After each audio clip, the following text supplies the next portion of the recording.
So you want to be a pool player, eh? I don't know why I did that. I'll probably cut that out. Maybe not. I don't know.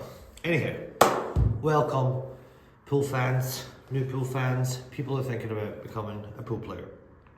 So I've got some advice on what equipment that you need to or should buy if you want to start playing pool. Now, obviously this is all personal opinion, and I'm sure other people may disagree or have different ideas. But I'm going to give you like a cost breakdown on what you should, what you shouldn't buy, and what's needed and what's really not needed. Okay, so first of all, playing cue. Probably the most important, the one you're going to use all the time. How much should you spend on your first playing cue? Now, when you first start playing, you're just going to whip one off the old rack, and you will see that 80% of them are bent like a banana. So you are definitely going to want to buy your own cue.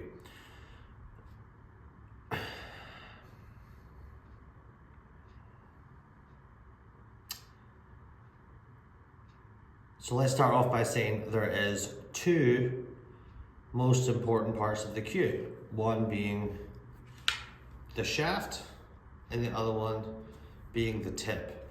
The butt, kind of important, but nowhere near as important as this. And we'll go into that a little bit later. How much should you spend on your first cue? Well, there's a couple of really good options. So first of all, if you don't want it to end up like a karate suit in the bottom of your closet, I would recommend the Viking 100 series Valhalla. It's about $110. It is a good starter cue. The only thing I would do is, as soon as you buy it, take it to your billiard hall, and there's probably going to be a person there who changes out tips. I would change it out for a Kamui Black medium tip if you're just starting. The tips that come on these lower end cues are generally not great, but as soon as you change that tip out, it's going to be an absolutely fine cue. So my wife purchased this. Is a Valhalla 200 series, and it is about $200, and the only difference is it has some fancy stickers on the back of it. She played with this cue for a long time. The tip is a Kamui Black, and I believe it's a 13mm tip. This one is quite heavy. She named it Roxanne because it's red. She names everything. And yeah, so that would be my recommendation for budget-friendly first cue.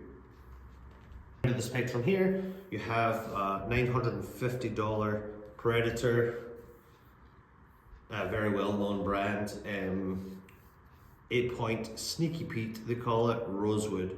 So this is an 8 times spliced piece of wood with rosewood, and then the 12.4 Predator Revo shaft. Considered one of the best shafts in the game. This is a really nice cue.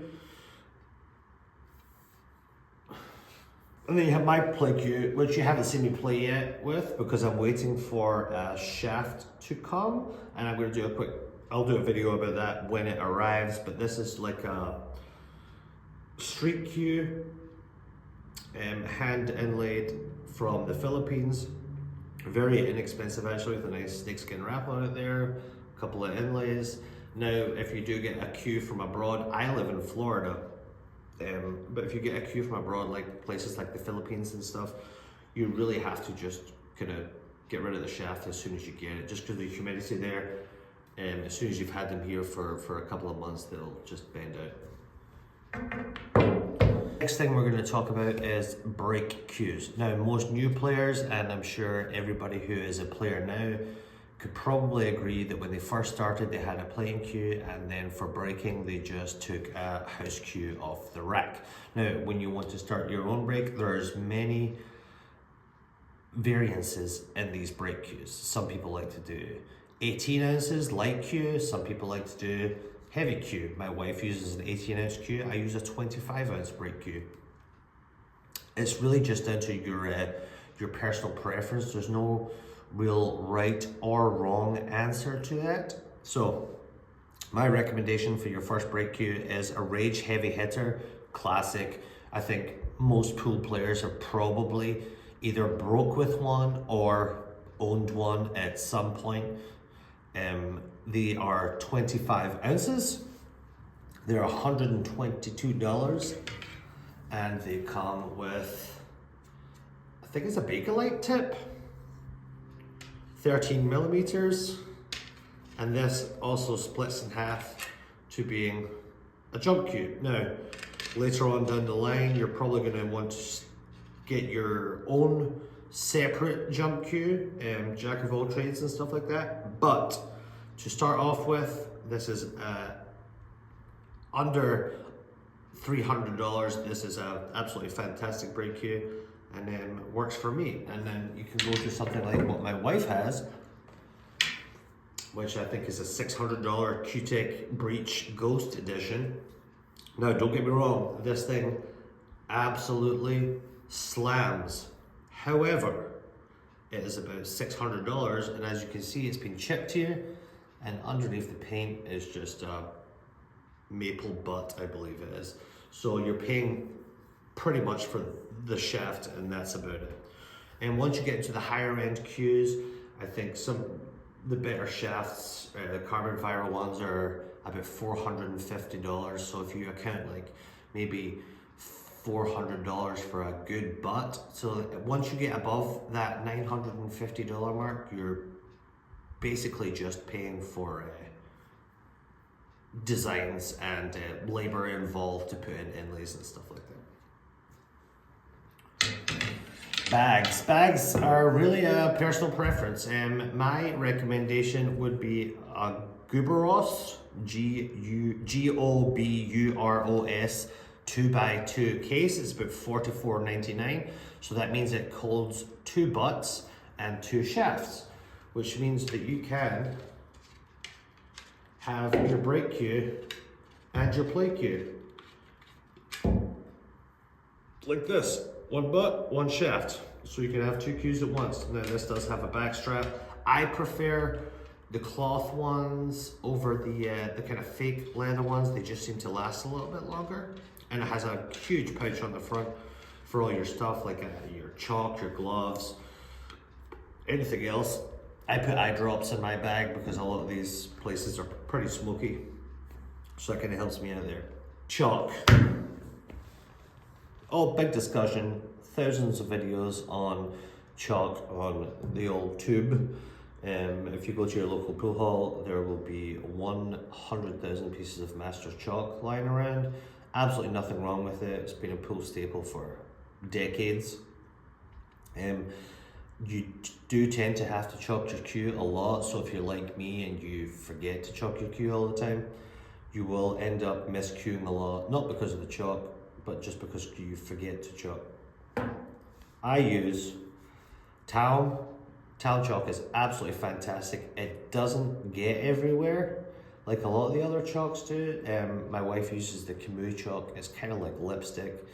It really, you could probably chalk your cue once every 4 months, but it gets everywhere.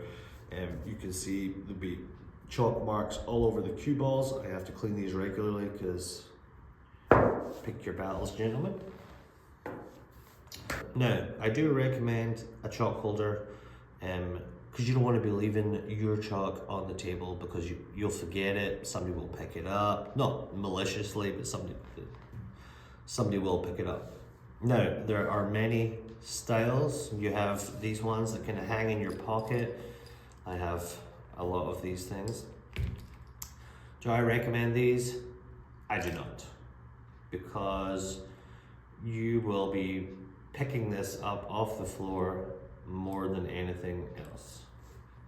The same with these magnetic ones, these belt clip ones. A lot of people use these, but you really have to buy a decent one. You cannot just go on to a website and just search for a magnetic chalk holder and then just buy the cheapest one, because it is not a fun experience. And if you think you're picking one of those up off the floor all the time, you're definitely picking this thing up off the floor all the time. What I use is I use just a closed container.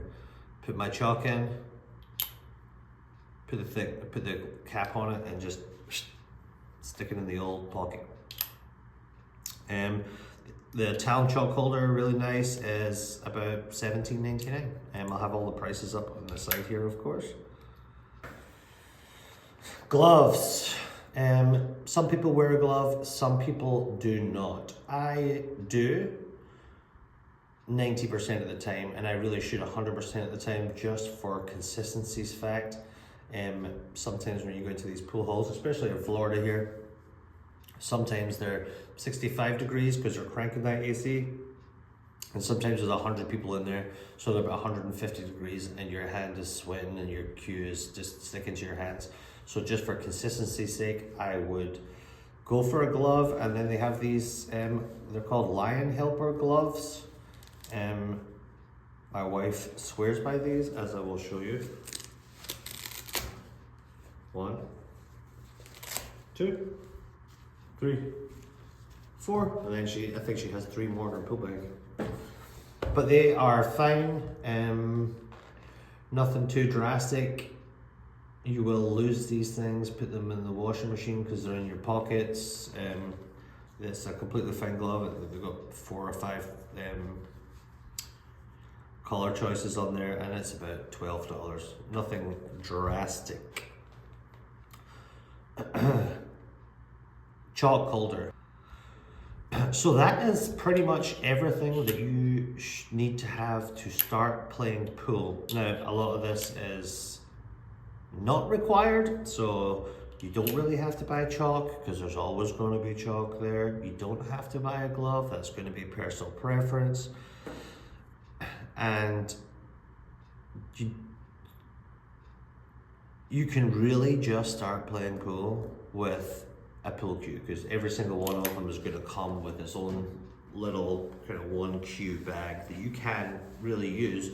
So you could get away with starting with just the cue and then just kind of building up slowly, but this would be my recommendations for day 1, week 1. Now, if you have any suggestions or any comments or any questions, obviously leave them down below. Subscribe and like this video if you liked it, and I'll see you in the pool hall. I don't know. Maybe I'll see you in the pool hall.